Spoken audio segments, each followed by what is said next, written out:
벌써 6월이네요. 6월의 첫 주가 시작이 되었습니다.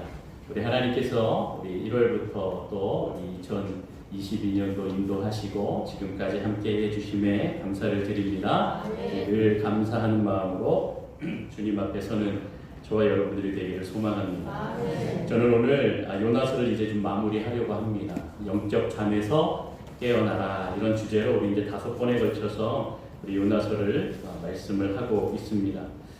이것을 통하여서 우리의 영적 습관, 우리의 영적인 신앙을 좀 점검하면 좋겠다, 그렇게 시작을 하였는데, 여러분들은 어떻게 그렇게 우리의 신앙, 본인의 신앙들을 좀 점검을 하고 계시고 있는지요? 오늘 말씀을 보니까 요나는 4장에서 보니까 다시 한번 하나님 앞에 불순종하는 모습을 보이는데, 그 감정이 너무 격해졌습니다. 그래서 화를 내고 있는 모습을 보여주고 있습니다. 여러분들은 하나님께 화내 본 적 있습니까? 화가 나신 적이 있습니까? 하나님 앞에 그렇게 소리 지르며 성을 내보신 적이 있습니까? 저도 있습니다. 사역을 하면서 너무나 사실 많았습니다. 제가 지금 기억이 나는 것은 여러 가지 중에 한 가지가 무엇이었냐면, 인천에서 있었을 때에 이제 교회에 행정을 하면서 모든 전반을 좀 이렇게 살피는 그런 일들이 있었습니다. 얼마나 많은 일들이 있었겠습니까? 그 교회에 6년을 있었는데요. 그 교회에 있으면서 너무나 많은 사정을 다 알고 있죠. 그런데 고등부에서 갑자기 어떤 일이 벌어진 겁니다. 갑자기 고등부 사역자가 오더니, 목사님 오늘 우리가 회장을 뽑았는데 이 회장이 그런데 세례도 안 받고 회장이 됐어요. 그래서 아니 그게 무슨 소리냐? 교회 이거 고등부 안에 회칙도 있을 거고 다 있을 텐데 어떻게 그렇게 되느냐? 그러게 말이에요. 그런데 그 아이가 당돌하게 논리적으로 얘기하니까 모두가 다 그 말에 아무 말도 못하고 항변을 못하는 거예요. 그렇게 얘기하시는 거예요. 도대체 뭐라고 이야기하는데? 라고 물어보니까 이 아이가 사실 이제 그 전반에 이제 교회에 좀 상황이 있었던 겁니다. 고등부에 예전에 사역자가 있었는데 여러 가지 일로 이제 좀 뭐라 그래야 되죠? 교회에 조금 무리를 일으켜서 이렇게 사임을 하게 되었던 것이죠. 그런데 그 사역자가 아이들하고 너무 관계가 좋았다 보니까 아이들이 너무나 그 사역자를 그리워하고 또 나갔음에도 불구하고 연락도 하고 이제 그런 일들이 좀 벌어진 거죠. 그러면서 교회의 이 고등부를 좀 뭔가 그 사역자가 잘 이렇게 친하게 지냈던 이 아이가 이 고등부에 대해서 안 되겠다, 내가 회장이 되어서 뭔가 좀 변혁을 일으켜야겠다, 이런 생각을 했던 것 같아요. 그래서 그 아이가 자기가 세례를 받지 않았음에도 불구하고 예수 믿는데 내가 예수 믿으면 되는 거 아니냐? 세례가 무슨 상관이냐? 이렇게 나오는 거니까 갑자기 모든 선생님들이 어머 쟤는 또 뭐야? 이러면서 나온 거죠. 그러면서 세례, 내가 예수 믿으면 그걸로 되는 것 아니냐? 모두가 다 예수 믿는 것 아니냐? 나도 예수 믿는다. 그러니 회장될 자격은 다 있는 것이다. 그러니까 그 논리에 이상하게 다들 막 빠져든 거죠. 그렇게 하면서 회장 선거에 나갔는데 자격을 주었는데 그 아이가 회장이 된 거죠. 그러니까 이제 목사가 거기 담당하던 교육자가 와서 목사님 그런 일들을 이제 얘기해 주는 거예요. 갑자기 제 막 속에서 막 부글부글 일어나. 도대체 사역자가 뭐 하는 사람이냐고. 그거 하나 제대로 가르치고 교사들 가르치고 아이들 가르치지 못하는 거냐고. 그래서 교육위원장 장로님 앞에 또 갔지요. 이런저런 사정을 얘기하죠. 그래서 이 아이를 다시 회장을 못하게 해야 되고 해야 됩니다. 그래서 장로님도 그럼 뭐라고 얘기하냐, 그렇게 또 얘기하시더라고요. 다른 거는 몰라도 장로님, 예수님께서 세례 받으시는 그 모습을 우리가 기억해야 됩니다. 예수님께서 세례 받으실 자격이 세례 받지 아니하셔도 되는 그분이 하나님 세례 요한에게 무릎을 꿇고 그에서 세례를 받았습니다. 하나님의 아들이 성자 예수 그리스도가 세례를 받았습니다. 여러 가지 이유가 있겠지만 그것은 먼저 우리에게 본이 되시려고 하시는 겁니다. 세례 받으실 때에 하나님께서 천국의 문을 여시고 하늘의 문을 여시고 이는 내 사랑하는 아들이다 이야기하시고 성령이 그에게 임하셨습니다. 그리고 성경에 뭐라고 나왔습니까? 그 후에 하나님께서 사역을 감당하셨습니다. 그래서 40일 동안 마귀에게 이렇게 막 굶주림도 당하시면서 모욕도 당하셨지만 그것을 이기시고 사역을 감당하셨습니다. 가장 큰 특징은, 가장 큰 중요한 것은 뭐냐면 세례받지 아니하셔도 될 그 몸이 예수 그리스도께서 세례를 받고 성령의 힘을 받아서 사역을 하셨습니다. 그 본이 되어서 모든 하나님의 일꾼들은요 세례받은 자의 기준이 된 것입니다. 그래서 집사가 되고 권사가 되고 장로가 되고 목사가 되고 장로님 그러한 모습을 알려주어야 되는 사역자가 그것을 못 알려줬고, 그것을 이야기해야 되는 교사가 못 알려줬고, 그것을 그들이 알아야 되는데 그렇게 못했다고 하는 이 고등부에 대해서 분명히 이야기해야 되죠. 그래요. 그럼 빨리 이야기합시다. 다 소집하였습니다. 사역자부터 하여서 고등부 교사들 모이게 해서 다 앉혔습니다. 장로님하고 제가 들어갔습니다. 그리고 제가 이야기했습니다. 그 선생님들 앞에서 아니 도대체 뭐 하시는 분들이냐고, 왜 그 상황 속에서 아무도 이야기를 못하고 그렇게 나아가는데 왜 못하시냐고, 그렇게 나아가는 그 아이에게 불러서 이야기를 하고 설명해줘야 될 분이 누구시냐고. 선생님 아닙니까? 사역자 아닙니까? 사역자는 그 선생님들에게 이렇다 저렇다 하는 것을 잘 알려줘야 되는데 왜 못 알려주냐고, 왜 그렇게 하냐고. 아니 이 화를 못 참고 제가 너무 속에서 화가 나서 그러한 화를 그냥 가지고 도대체 당신들은 뭐하는 사람들입니까? 라고 이야기하고 싶었지만 이야기는 못하고 결론은 이야기를 못한 거죠. 하나님 앞에 하나님 저들을 좀 다시 한번 좀 고쳐주시고 도와주시고 인도해달라고 그렇게 기도하였던 적이 있습니다. 하나님 앞에, 괜히 하나님 앞에 화냈던 적이 있는 것이죠. 여러분 오늘 말씀 속에서 사역을 하다가 하나님의 일을 하다가 화났던 이 요나의 모습을 보여주시는 것은 우리에게 어떠한 상황이라도 하나님 앞에 화를 내는 것은 정당하지 않다는 것을 보여주고 있습니다. 하나님 앞에 화를 내는 것은 왜 부당한 것인가? 하나님께서 주님의 일을 하다가 하나님이요 하나님 앞에 화를 낸다라고 하는 것은 하나님의 일을 감당하다가 열심을 내다가 주님을 위하여 섬기다가 그렇게 상처받은 일들이 많다고 하는 것을 또한 간접적으로 보여주는 것이기도 합니다. 자, 그럼에도 불구하고 결론은 똑같습니다. 하나님 앞에 화를 내는 것은 정당하지 않다. 우리는 하나님 앞에 화낼 자격이 없는 것입니다.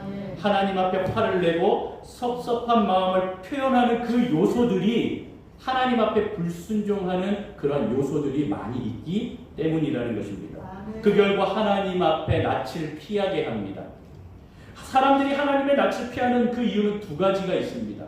첫 번째는 무엇입니까? 하나님 앞에 삐졌을 때 흠칫뽕 막 이러면서 그냥 하나님 삐졌다고 낯을 피합니다. 두 번째는 하나님께 죄송할 때, 미안할 때, 그럴 때 하나님의 낯을 피하는 것입니다. 인간관계도 마찬가지입니다. 내가 이렇게 성도 안에 또 가정 안에 또 사회에서도 인간관계를 맺어나갈 때 뭔가 좀 불편한 사람이 있는 것입니다. 왜 그렇습니까? 그에 대해서 뭔가 서운함이 있고 혹은 미안함이 있을 때 그 사람의 얼굴을 피하게 된다는 겁니다. 하나님 앞에 화를 낸다라고 하는 것은 하나님과의 관계가 더 나빠질 수 있고 그들을 통하여 불의한 말, 불의한 행동을 할 수 있다는 것입니다. 그렇기 때문에 하나님의 낯을 바라보고 얼굴을 들어서 주님을 늘 바라보는 저와 여러분들이 되어야 될 줄로 믿습니다. 끊임없이 하나님의 얼굴을 향하여 들고 나아가야 됩니다. 주님을 바라야 됩니다. 주의 영광을 바라보는 저와 여러분들이 되기를 소망합니다. 하나님의 얼굴을 바라볼 때 하나님의 영광이 임하는 줄로 믿습니다. 그 믿음을 가지고 주님을 바라보셔야 됩니다. 자, 그 이유를 우리 오늘 고린도후서 4장 6절에서 보여주고 있습니다. 고린도후서 4장 6절을 우리 같이 한번 읽어봅니다. 시작. 어두운 데에 빛이 비치라 말씀하셨던 그 하나님께서 예수 그리스도의 얼굴에 있는 하나님의 영광을 아는 빛을 우리 마음에 비추셨느니라. 할렐루야. 아멘. 어두운 데에 빛을 비추라 말씀하셨던 그 하나님은 창조주 하나님을 이야기하는 것이죠. 그 하나님의 영광이 있는데 그 영광은 창세 전부터 이미 있었고 그것은 아들 예수, 성자 예수 그리스도와 함께 이미 있었던 그 영광이라는 것입니다. 그 영광이 인간들에게 비출 때에 우리에게 하나님의 영광을 아는 빛이 임하게 되는 줄로 믿습니다. 하나님의 영광을 사모하는 것입니다.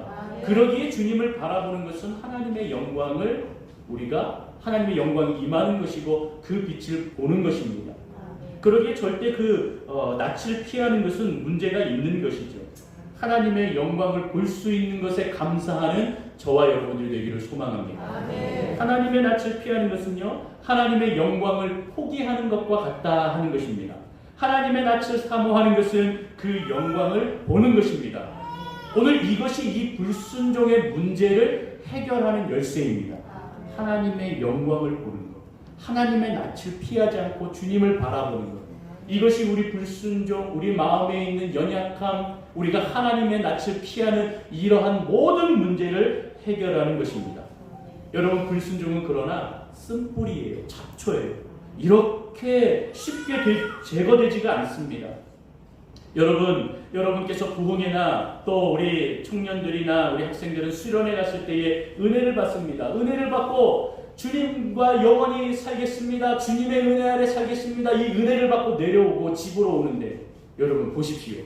문제가 해결되어 있습니까? 아닙니다. 문제는 여전히 그대로 있고 혹은 더 부풀려서 더 커져 있을 때가 있는 겁니다. 여기에 우리가 결단하였던 그 마음들이 갑자기 수그러들고 갑자기 우리의 마음에 겁이 오고 두려움이 오고 하나님을 바라보지 못하는 그 시험거리들이 우리에게 다가올 때가 있는 것이죠. 여러분, 그렇다 하여서 시험이 온다 하여서 시험이 더 커졌다 하여서 우리가 은혜 받기를 포기해야 하는 겁니까? 아니죠. 포기하면 안 됩니다. 하나님의 은혜를 더 사모하고 더 가까이 나아가야 온전하게 되는 줄로 믿습니다. 여러분, 오늘 우리가 1장부터 3장까지의 이 말씀들을 좀 기억하고 요나서 4장을 좀 보기를 원하는데요. 요나의 모습을 보면 하나님의 말씀에 불순종하여서 니느웨로 가라고 하는 말씀에 불순종하여 다시스로 가려고 하였던 이 요나의 모습을 우리는 봅니다. 그가 다시스로 가는 배에 몸을 실었습니다. 그리고 곧 풍랑을 만났습니다. 자신 때문에 이 일이 벌어졌습니다. 저를 바다의 가운데 던지십시오. 그러면 여러분들이 삽니다. 그래서 결국에는 바다에 던져집니다. 그때의 요나의 모습은, 요나의 마음은 어떻겠습니까? 아, 이제 나는 죽는구나.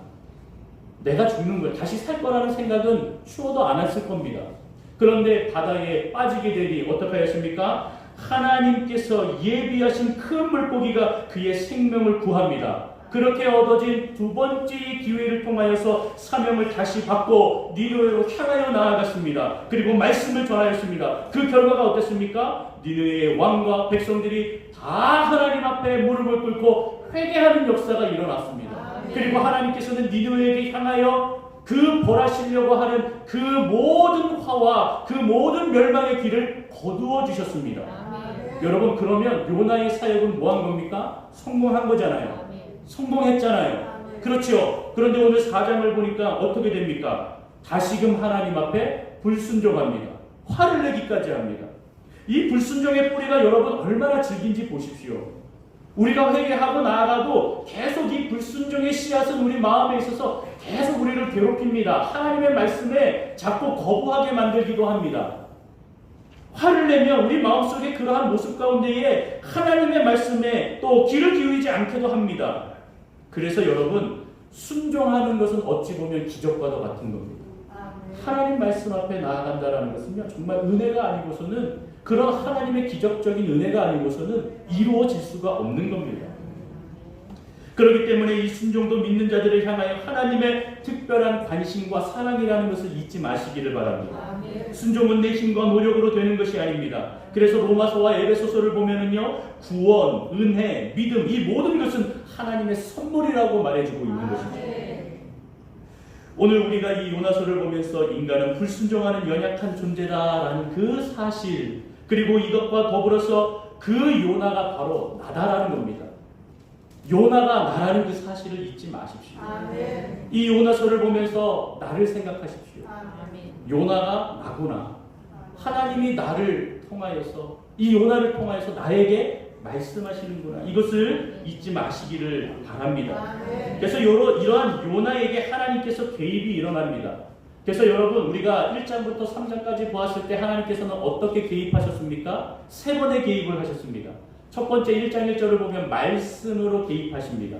그렇죠? 그리고 그가 불순종하였을 때는 어떻게 하였습니까? 풍랑으로 개입하셨습니다.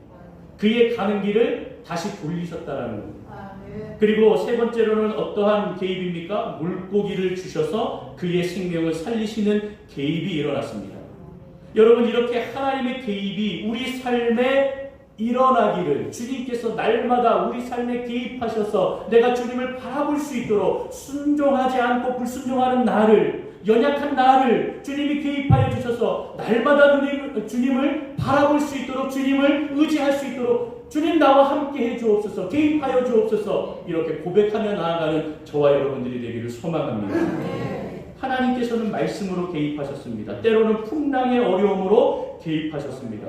큰 물고기와 같은 기적적인 은혜로, 예비하신 도우심으로 개입하셨습니다. 주님의 그 인도하신 그 계획 가운데에 우리가 사는 인생인 것을 잊지 마시기를 바랍니다.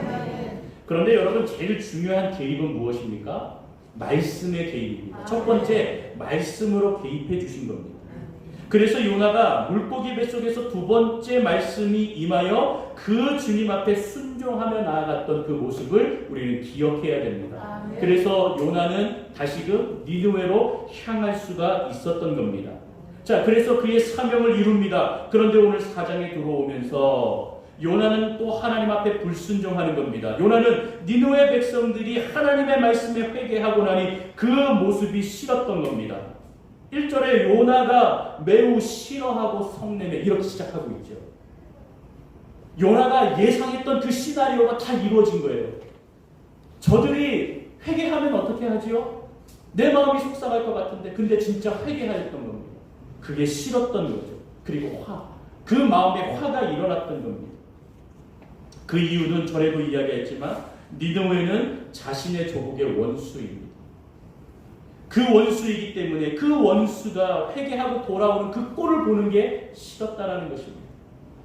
그들은 멸망하는 것이 마땅한데 저들은 차라리 다 죽어야 되는데, 그렇게 되게 해달라고 나는 그렇게 기도했는데 오히려 하나님께서는 사명을 주시고 그 사명은 그들에게 나아가 하나님의 말씀을 전하고 그들이 회개하게끔 하는 것이 나의 사명이니 요나가 듣고 싶겠습니까? 말이 안 되는 것이죠.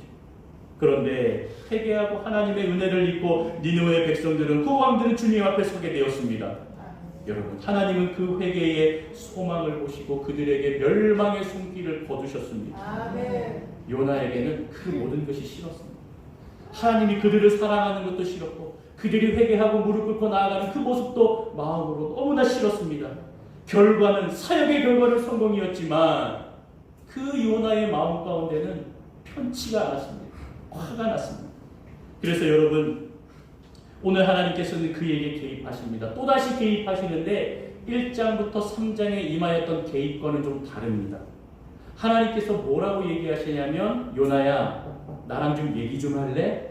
너가 성내는 것이 옳으냐? 대화를 요청하십니다. 질문을 하신다는 겁니다. 4장에서 나오는 하나님의 개입은 대화입니다. 질문입니다. 우리 그 모습을 함께 좀 보기를 원합니다. 그리고 이 모습 가운데 요나도 하나님이 어떠한 모습으로 나에게 다가오는지를 알고 있었습니다. 우리 2절인데요. 2절을 좀 같이 한번 좀 읽어보겠습니다. 좀 길기 때문에 천천히 같이 한번 좀 읽어볼게요. 2절 시작. 여호와께 기도하여 이르되 여호와여, 내가 고국에 있을 때에 이러하겠다고 말씀하지 아니하였나이까? 그러므로 내가 빨리 다시스로 도망하였사오니 주께서는 은혜로우시며 자비로우시며 노하기를 더디하시며 인애가 크시사 뜻을 돌이켜 재앙을 내리지 아니하시는 하나님이신 줄을 내가 알았음이니이다. 아멘. 요나는 하나님이 어떠한 분인 줄 알았습니다. 몰랐던 것이 아니에요. 분명히 알고 있었어요. 회개하면 그 나라를 향하여 멸망의 손을 거두실 줄도 알았고요. 바로 하나님께서 그렇게 인애하신 분이고 사랑이 충만하신 분이라는 것을 요나는 알았습니다. 그렇게 알았음에도 불구하고, 이렇게 이 결과가 일어날 줄도 알았음에도 불구하고 요나는 결국에는 하나님의 말씀에 순종하여 사명을 감당하였죠. 그 결과를, 그 모습을 이제 눈으로 보니까 참을 수가 없었던 겁니다. 마음에서 화가 일어납니다. 하나님을 향하여 그렇게 나아갑니다. 자, 그런데 여러분, 이렇게 하나님 앞에 성을 내고 화를 내고 불순종하는 이 마음의 그 특징은 무엇이냐? 바로 이것을 우리가 기억해야 됩니다. 하나님과 요나 사이에 인격적으로, 전인격적으로 제대로 올바른 관계가 형성이 안 되었다라는 것을 우리는 좀 간접적으로 볼 수 있습니다. 여러분, 관계가 잘 형성이 되어 있는 자들은요, 서로 좀 압니다. 눈빛을 보아도 압니다. 저 사람이 좀 어떤 게 좀 불편하고 마음이 좀 이상한지를 압니다. 내 배우자가, 내 사랑하는 남자친구, 여자친구, 또 우리 자녀가 좀 이렇게 말하는 투가 조금 예전과 좀 다르다 그러면 압니다. 아, 얘가 좀 오늘 뭔가 좀 마음이 이상하네. 아, 오늘 좀 우리 남편이, 우리 아내가 컨디션이 안 좋구나. 어디가 안 좋구나. 그 말 한마디, 눈빛 하나만 딱 보아도 캐치합니다. 캐치 못하시는 분들은 회개하시기 바랍니다. 분명히 캐치할 수 있습니다. 그래서 뭐가 분명히 있는데, 무슨 일이 있는데 라고 하는 것을 금방 알아볼 수 있게 되는 것이죠. 그런데 관계가 좀 형성이 잘 안 돼 있잖아요. 그러면 이 사람이 화를 내는데, 혹은 이 사람이 좀 이렇게 툭 이야기를 하는데 도대체를 이해 못하는 겁니다. 그러면 좀 관계가 잘 형성이 되어 있는 분이 설명해 줍니다. 아, 이분이 오늘 좀 이렇고 좀 이러한 사정이 있어서 그렇게 이야기한 건데 오해하지 마세요. 이렇게 얘기해 주는 분들이 분명히 계셔요. 여러분, 이런 겁니다. 관계가 형성이 되어 있는 사람은 그 사람에 대해서 잘 알고 있습니다. 그러나 관계가 잘 형성이 되어 있지 않은 사람은 그 사람의 말투나 행동이나 눈짓이나 뭔가 행동을 보며 불편해하는 겁니다. 오늘 요나는 하나님이 어떠한 분이신지는 알고는 있었지만 하나님과의 관계가 올바로 형성이 되어 있지 않았던 겁니다. 그래서 하나님이 이러한 하나님임에도 불구하고 이 결과를 분명히 하실 수 있는 분임을 알고 있음에도 불구하고 그 관계가 온전히 형성이 되어 있지 않으니까 하나님께서 행하시는 그 모든 일, 니느웨 사람들이 그렇게 행하며 주님 앞에 나아가는 그 모든 모습들이 다 마음에 들지 않았던 겁니다. 여러분, 이 하나님과의 관계가 얼마나 중요한지를 오늘 우리에게 보여주고 있는 것입니다. 3절에 자신의 생명을 걷어가시더라도 내가 하나님, 나는 주님 앞에 이러한 화를 표현하겠습니다라고 나아가는 그 모습이 있는 것입니다. 3절을 보십시오. 우리 3절을 같이 한번 좀 읽어보겠습니다. 3절 읽겠습니다. 시작. 사는 것보다 죽는 것이 내게 나으니라. 하나님, 차라리 나 죽여주세요. 내가 사는 게, 내가 살아서 이 꼴을 보느니 차라리 죽는 게 낫겠습니다. 그렇게 이야기하는 것입니다. 하나님을 이해하고 하나님과 관계가 올바로 형성이 되었다면 그렇게 할 수 없지요. 자, 그런데 하나님은 네 번째 그에게 개입하십니다. 대화하자. 그렇게 질문을 하시며 나아갑니다. 뭐라고 얘기하십니까? 4절 다 같이 읽겠습니다. 4절 시작. 여호와께서 이르시되 내가 성내는 것이 옳으냐 하시니라. 아멘. 요나는 대답합니다. 여러분, 어떻게 대답합니까? 행동으로 대답하죠. 어떻게 그냥 나가버려요. 그냥 하나님께서 너 이렇게 성내는 것이 옳으냐? 그러니까 5절에 보니까 요나가 성읍에 나가서 그 성읍의 동쪽에 앉아서 거기서 하나님의 초막을 짓고, 그리고 그렇게 일어나서 하나님을 보지 않고 그늘에 앉아 있는 겁니다. 싸가지 없, 아이고 죄송합니다. 버릇없이 그가 하나님을 온전히 바라보지 못하고 성을 내는 것이 옳습니다라고 행동으로 보여주고 있는 겁니다. 동쪽으로 가서 그가 초막을 짓고 그늘 아래 앉아 있습니다. 하나님과 인격적으로 온전히 서져 있다면 이런 행동 할 수 있습니까? 절대 할 수 없습니다. 여러분, 화를 잘 다스려야 됩니다. 하나님과 관계가 형성이 안 되니 화를 내는 겁니다. 화를 내며 진노하는 것, 여러분 기도가 된다고 생각하십니까? 그 기도가 기도입니까? 기도 아닙니다. 기도가 안 됩니다. 그것은 하나님 앞에 그냥 하소연이고 하나님을 뭐라 하는 것이고, 모든 하나님과의 관계가 형성이 되어 있지 않은 그 기도는 하나님께서 마음 아파하시는 것입니다. 하나님의 낯을 보기 힘들어합니다. 기도하고 예배드리고 하나님 앞에 찬양하는 것이 힘들어집니다. 그래서 여러분, 화를 낼 때에 마음을 잘 다스려야 됩니다. 그래서 신약의 말씀에도 너가 하나님 앞에 예물 드리기 전에 다른 사람과 관계에 있어서 뭔가 흐트러짐이 있으면 먼저 예물 드리기 전에 그 사람과 가서 관계의 회복을 이루고 와서 나에게 예물을 드리라고 말씀하고 있는 것입니다. 관계는 그렇게 중요합니다. 그래서 여러분, 인간관계나 성도 간의 관계나 또 자녀와의 관계나 부부와의 관계에 있어서 뭔가 틀어졌을 때 제가 항상 하는 얘기는 뭐냐면 하나님과의 관계를 먼저 점검하십시오라고 얘기합니다. 여러분, 하나님과의 관계를 점검하셔야 됩니다. 그것이 먼저 우선입니다. 하나님과의 관계가 우선되어야지 사람과 사람과의 관계, 성도와 성도와의 관계가 원활하게 이루어질 수 있는 겁니다. 왜? 우리의 인간관계는 하나님과 관계에서 시작이 되었기 때문입니다. 그래서 사람과 사람과의 관계도 하나님 관계에서 나오는 줄로 믿습니다. 자, 하나님께서는 이 요나를 특별 교육하기를 시작하셨습니다. 야, 얘가 특별히 교육을 해야겠다. 안 되겠다. 도저히 안 되겠다. 그래서 그에게 특별 교육을 시키십니다. 요나가 동쪽으로 강가닥, 달마가 동쪽으로 강가닥이 아니고 요나가 동쪽으로 강가닥은 무엇일까? 오늘 성경은 우리에게 일러주십니다. 왜 도대체 얘가 동쪽으로 갔을까? 여러분, 서쪽은 티그리스 강으로 해서 막혀 있었습니다. 이 강이 건널 수가 없는 그러한 모습이었기 때문에 이 요나는 동쪽으로 갔을 것이다. 이렇게 신학자들이 많이 보고 있습니다. 또 그것이 사실이기도 합니다. 자, 그런데 이 동쪽은 광야입니다. 다른 말로 하면 사막입니다. 그렇게 해서 가면 되는데 여러분 어떻게 했습니까? 안 가고 거기 앉아서 그늘에 앉아서 흥 삐졌어요 막 이러고 그냥 앉아있는 거예요. 얼마나 웃겨요. 그러면서 이 광야의 햇빛이 강하게 비추니까 이것이 나를 괴롭힌다라고 그렇게 이야기합니다. 6절에 하나님 여호와께서 이렇게 이 강한 빛을 가려주시기 위해서 무엇을 준비하십니까? 박넝쿨을 준비하십니다. 여러분, 하나님께서는 이 박넝쿨을 통하여서 이에게 특별 교육을 시키십니다.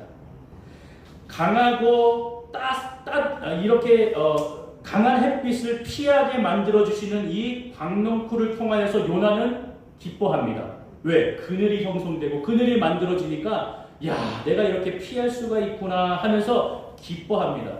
여러분, 사실 박넝쿨도 그렇게 풍성한 그늘을 주는 것도 아닙니다. 바로 이러한 이 나무에서 형성이 되는 그런 그늘입니다. 그래서 이렇게 얼굴만 좀 피할 수 있는 그런 그늘이 만들어지는데요. 그렇게 그냥 얼굴만 그늘에 이렇게 피하고 있으면서 그것으로 기뻐하는 거예요. 그것으로 좋아하는 거예요. 그런데 여러분, 7절에 보니까 새벽에 하나님께서 이를 벌이십니다. 어떻게 합니까? 벌레를 보내셔서 박넝쿨을 갉아먹게 하십니다. 그리고 박넝쿨이 시들게 하여서 박넝쿨의 그늘이 없어지게 하시는 거예요. 그러니까 8절에 보니까 요나가 이것을 보며 또 화를 냅니다. 하나님, 이게 무슨 날, 이게 뭐 하는 것입니까? 하나님, 차라리 나 죽여주세요. 그냥 나를 죽이십시오. 왜 나를 살려두시는 겁니까? 여러분, 우리가 박넝쿨을 보면 박넝쿨이 그렇게 중요한 겁니까? 아닙니다. 좀 하찮아 보일 수 있는 것입니다. 하찮은 것을 통하여서 요나는 유익을 얻었습니다. 자, 그런데 별것 아니지만 유익을 주셨던 이 하나님께서 벌레를 보내 박넝쿨을 갉아먹어 그것을 없애주시니까 차라리 나를 죽여달라고 난리를 피는 겁니다. 하나님은 그런 요나에게 야, 박넝쿨이 그렇게 중요하니? 이렇게 하찮은 게 너한테 그렇게 중요해? 자, 그렇듯이 니느웨의 백성도 나한테 중요한 자들이야 라고 일러주십니다. 우리 10절과 11절을 우리 같이 읽고 마무리를 짓도록 하겠습니다. 10절과 11절 같이 읽겠습니다. 시작. 여호와께서 이르시되 내가 제대로 아니하였고 하룻밤에 났다가 하룻밤에 말라버린 이 박넝쿨을 아꼈거든. 하물며 이 큰 성읍 니느웨에는 좌우에 분별하지 못하는 자가 12만여 명이요 가축도 만나니 내가 어찌 아끼지 아니하겠느냐 하시니라. 아멘. 박넝쿨의 교훈은 무엇입니까? 우리가 꼭 알아야 하는 것은 우리는 신앙이 좋다, 주님 뜻대로 살겠습니다 라고 결단하고 나아가지만 그 다음에 단계에 있습니다. 하나님의 뜻대로 살아갑니까? 순종하고 있습니까? 여러분, 정작 보면은 요나처럼 우리가 행동하지 않습니까? 자신이 좋아하는 것만 하고 자신이 유익하다 하는 것만 이야기하고 하나님의 명령과 말씀을 안 좋아하는 이 요나의 모습이 우리의 모습이 아닙니까? 오늘 이 박농쿨의 교훈을 통하여서 하나님은 오늘 우리에게 이것을 보여주시기를 원하시는 겁니다. 사랑하는 성도 여러분, 이 문제가 해결되지 아니하면 우리는 성숙한 그리스도인이 될 수가 없습니다. 이 요나의 모습은 어린아이와 같습니다. 어린아이처럼 떼쓰고 있는 겁니다. 하나님, 나 하나님 삐졌어요. 흠칫뽕 막 이러면서 하나님 다시 안 볼 거예요. 그냥 광야를 통해서 가면 되는데 그냥 거기에 그늘 만져서 앉아서 그냥 등지고 하나님 바라보지 않겠다고 그냥 어린아이와 같이 그렇게 나아가는 그 모습, 여러분, 이렇게 화내는 모습, 이렇게 성숙하지 않은 모습은 어린 신앙과 같다라고 이야기합니다. 이것은 누가 좋아합니까? 사탄이 좋아합니다. 사탄은 이 모습을 좋아합니다. 그리고 비웃습니다. 너가 연초에는 예수 잘 믿겠다고, 너가 그렇게 하나님 의지하며 살겠다고 그렇게 고백하고 나아가지만 너 지금 모습 보아라. 시간이 흘러 결국에 너는 너의 교만에 빠졌고 너의 고집에 빠졌고 너가 좋아하는 것만 하겠다고 이야기하고 너가 좋아하는 것만 그렇게 하며 살겠다고 이야기하니 너의 신앙도 별것 없구나 하고 비웃는 것이죠. 여러분, 박농쿨의 교훈은 바로 우리에게 이러한 교훈을 주고 있는 것입니다. 이제 말씀을 좀 정리하겠습니다. 박농쿨의 교훈은 하나님이 좋아하는 일이 내가 좋아하는 일이 되게 하여 주옵소서. 하나님이 기뻐하는 일에 내가 기뻐하게 하여 주옵소서.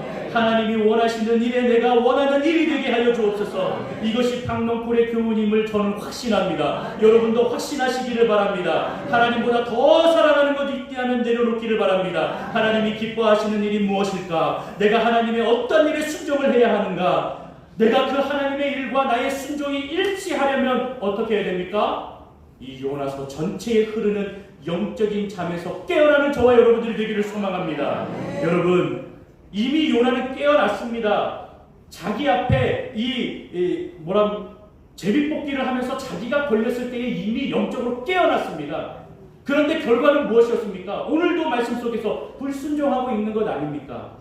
영적으로 깨어나도 불순종할 수 있는 우리의 마음을 여러분, 우리는 기억해야 되고 우리는 바라봐야 되고 이 모습을 점검하면서 주님 앞에 온전히 나아가야 되기를 소망합니다. 내 자아가 죽어야 됩니다. 정신을 차리는 수준 갖고는 안 됩니다. 우리가 새벽을 깨워 기도합니다. 예배를 드립니다. 주님 앞에 섭니다. 그 이상의 삶을 주님은 원하십니다. 우리 삶에 순결하고 거룩하고 하나님의 자녀로서의 삶을 살기를 우리 주님께서는 원하시는 줄로 믿습니다. 우리가 예배를 드리고 우리가 찬양을 하고 우리가 주님 앞에 서는 그 이상의 삶의 거룩한 삶은 하나님께서 원하시는 겁니다. 우리 연동교회 모든 성도는 주님의 은혜 아래 그 고귀한 삶에 순종하며 하나님의 뜻을 날마다 바라보는 그러한 삶의 은혜가 있기를 소망합니다. 요나처럼 자기가 원하고 자기가 하고 싶어하는 것만 하며 살아가는 것이 아니라 주님의 은혜를 구하면서 주님께서 맡겨주신 사명과 하나님의 일이 하나님의 기쁨이 나의 일이며 나의 기쁨이 되기를 원한다고 고백하며 주 앞에서는 우리 모든 영동교회의 주님의 자녀들의 삶이 되시기를 주님의 이름으로 축원합니다. 축원합니다. 기도하겠습니다.